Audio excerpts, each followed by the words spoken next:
Assalamualaikum warahmatullahi wabarakatuh. Kami dari kelompok 6, Lembaga Keuangan Syariah kelas B. Di sini kami akan menjelaskan tentang perusahaan penjaminan syariah. Sebelumnya, perkenalkan saya Aditya Retnolandari dengan NIM 1910116004. Saya Aulia Muharama dengan NIM 1910116009. Saya Dini Hayati Fajrin dengan NIM 1910116010. Baik, saya akan menjelaskan pengertian perusahaan penjaminan syariah. Penjaminan syariah merupakan kegiatan usaha pemberian jaminan oleh pihak penjamin atas pemenuhan kewajiban finansial terjamin kepada pihak penerima jaminan yang telah disesuaikan dengan prinsip syariah, sesuai dengan Fatwa nomor 74/DSN MUI-1/2009.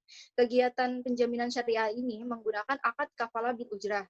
Sedangkan perusahaan penjaminan syariah menurut UU nomor 1 tahun 2016 merupakan sebuah badan hukum yang bergerak di bidang keuangan dengan kegiatan usaha utamanya yaitu melakukan penjaminan syariah. Tujuan dari perusahaan penjaminan ini sebagai penunjang kebijakan pemerintah, peningkat akses bagi dunia usaha, serta pendorong pertumbuhan pembiayaan, sehingga terciptanya iklim usaha yang kondusif, peningkat kemampuan produktif nasional, pendukung pertumbuhan perekonomian, dan peningkat tingkat inklusivitas keuangan nasional. Nah, adapun berbagai kegiatan perusahaan penjaminan ini meliputi penjaminan kredit, pembiayaan, atau pembiayaan yang telah disesuaikan dengan prinsip syariah.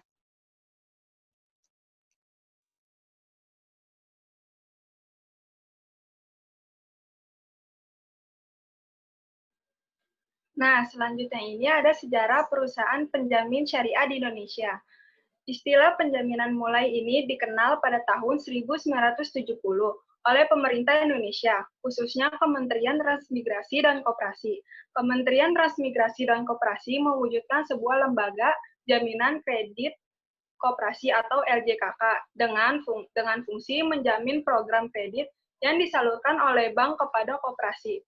Pemerintah mengeluarkan keputusan nomor 488-KMK-017-1996 pada tahun 1996, yaitu mengenai perusahaan penjamin yang diterbitkan oleh Menteri Keuangan. Nah, seiring perkembangannya zaman, maka terbentuklah skema penjamin dengan prinsip syariah, khususnya ini pada penjaminan pembiayaan syariah. Lembaga ini di Indonesia masih tergolong baru. Keberadaannya yaitu pada tahun 2013. Keberadaan lembaga ini tentunya dapat menjadi alternatif penjamin pembiayaan dalam industri keuangan, khususnya yang memberikan pembiayaan seperti bank syariah. Dalam pengelolaannya, lembaga penjaminan syariah ini harus menerapkan prinsip-prinsip sesuai dengan syariat Islam.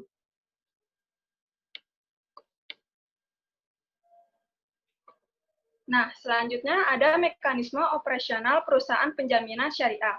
Mekanisme proses lembaga penjaminan ini melalui dua cara. Yang pertama yaitu penjaminan secara langsung. Penjaminan secara langsung ini diberikan kepada terjamin oleh penjamin guna mendapatkan jaminan atau yang disebut dengan kafalah, yaitu untuk kebutuhan pembiayaan tanpa terlebih dahulu melalui pihak penerimanya.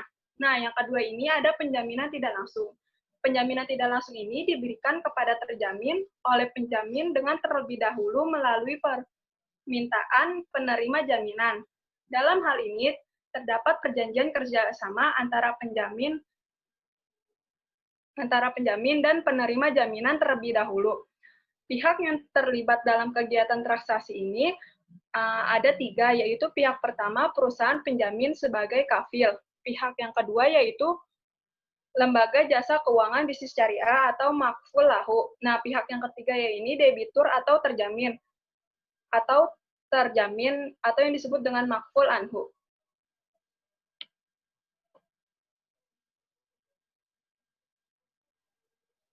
Lalu selanjutnya ada perbedaan perusahaan penjaminan syariah dengan perusahaan penjaminan konvensional.